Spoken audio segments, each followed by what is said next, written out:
I'm doing it. And I wanted to talk about how no one talks about how alone it feels when you are in that awakening stage.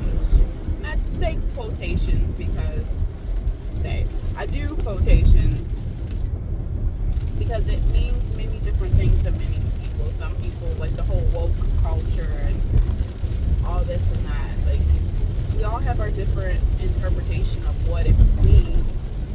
So someone may see and call it something different. And especially with like the whole people throw around psychosis, the word psychosis a lot.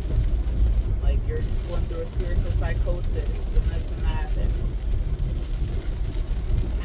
who determines if someone is going through a psychosis or something like that? How do we determine what people are seeing and feeling is real? Like schizophrenia. What determines that? Like, obviously, I know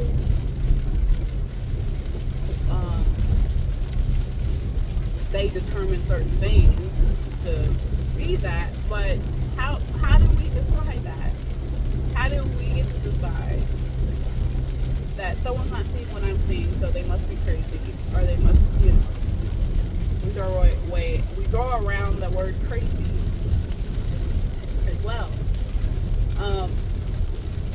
I personally think that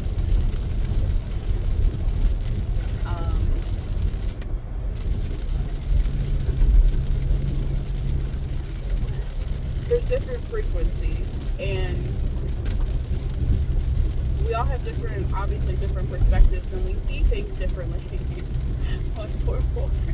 We see things differently, and we perceive things differently. And that doesn't mean that we're crazy. Like, I understand there's mental illness. I personally think that it's deeper than just a label.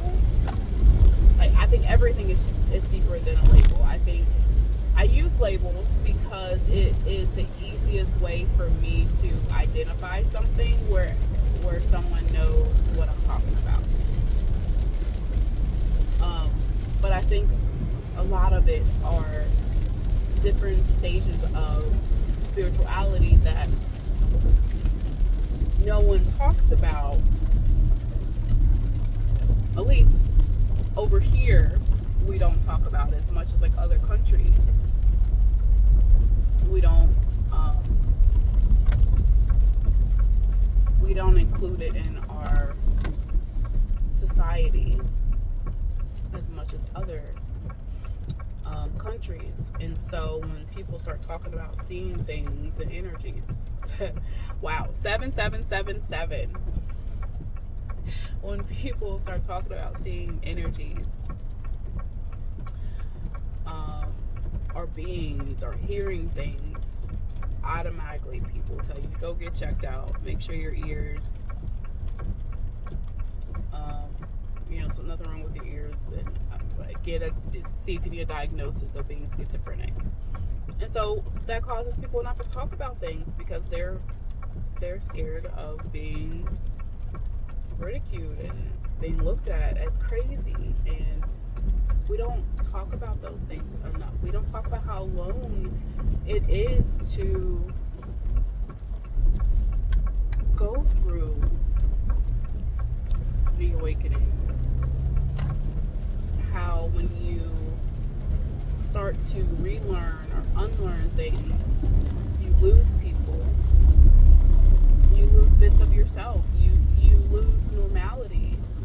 Things that are familiar are no longer familiar, and so you're in this uncharted territory, and it's dark because you no longer see the light in it that you thought was the light. And and in some cases it was the light. It's what the light was that you needed at that point in time, and now it's changing. And so within that change, it's scary. And like being a child in the middle of the night and all the shadows when it's dark, all the shadows look scary because you don't know what it is in the dark. The things that we don't know, the unknown, we often associate with fear. And people are so afraid to look at their own instances where they've had the same or similar experience, but they overlook that because they don't want to be perceived as crazy. 1, 2, 3. And I will say people are talking about it a lot more, but I don't think we talk about it enough. Even still, people say, it's, what do they call it, woo-woo? I'm like, what is woo-woo? Like, what is that?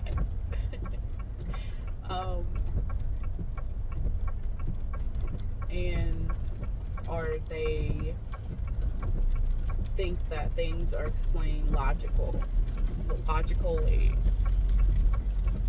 And I think that, like science and magic, if you will, me personally, I think they're the same thing. I think they're different points of perspective. We perceive it differently. But with science and math, we think that these are our boundaries that we have to stick to. And in spirituality, a lot of people see it more as boundless, even though people try to put boundaries on it. Like, oh, no, it has to be this. If you believe in this, then you have to believe in this. If you're seeing that, then that's this. We all see things and experience things differently. Ooh, didn't mean to hit my turn signal. Oh, I'm sorry. But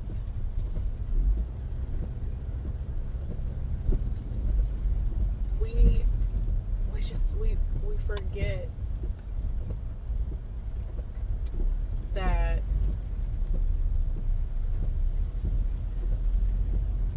it's okay. It's okay to be different, to hear different things. It doesn't mean something is wrong. Not saying not to go get checked out. Listen to your gut. Your body knows a lot more than what you give it credit for. Your body knows. You get feelings just like I do. You question them. It must be this. The guy will always panic because I have anxiety, and anyone that has anxiety, which I think a lot of us do now with everything, you can have heart, palpitation, however you say it, your heart, okay, chest tightening, all sorts of things, your vision, numbness in certain parts, like my lip, and of course, also, those other things can mean other things. And I will always tell my husband, and my husband will always tell me, if you really feel like, obviously, you want to go get checked out, then go get checked out. But your body, you will know if something is wrong. Your body will tell you. At least for me. Some people, maybe not so. But I think those people are not, I think it's missed, personally, but that's me. But I think that your body tells you, choo. Like, I knew when I got pregnant a few times. Like, I knew. I just knew. I knew 888. I knew with my son that everything would be okay, even though I was high on alert and anxiety. But I knew that everything would be okay. I knew that I wasn't going to have a C-section, even though they were telling me that if I didn't do this and do that and yada yada yada, that I might. And see, he got a little stiff. Y'all just Lord.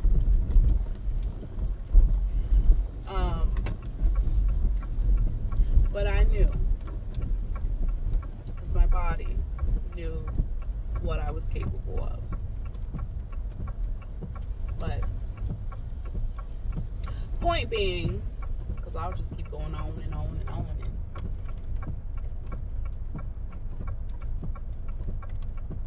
that we should not be so afraid to talk about these things. And I get, excuse me, I get that you can't talk about everything or certain things around certain people. I get that. My ears ringing. But I think that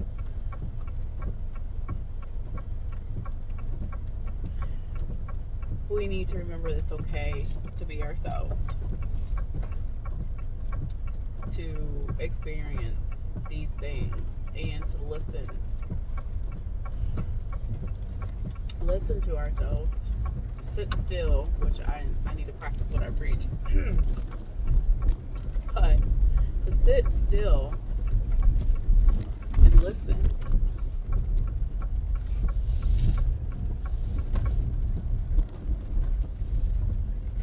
And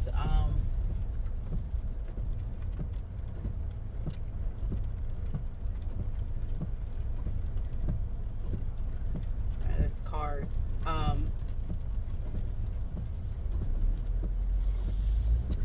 Sit back, listen to yourself,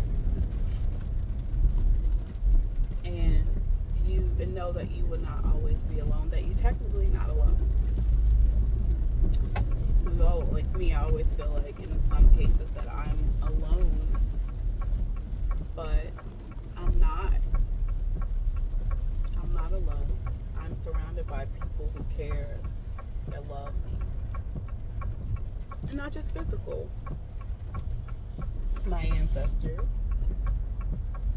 Even though at times I don't feel like I'm connected to them.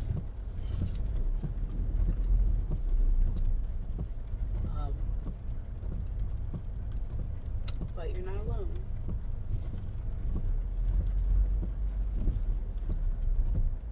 And right now everything is muddy and cloudy and uncharted territory. But in order for us to learn, to grow, to find and discover, we have to go through the uncharted territory. And later down the line, it will make sense. So, just wanted to share that encouragement. If you made it this far, thanks for listening.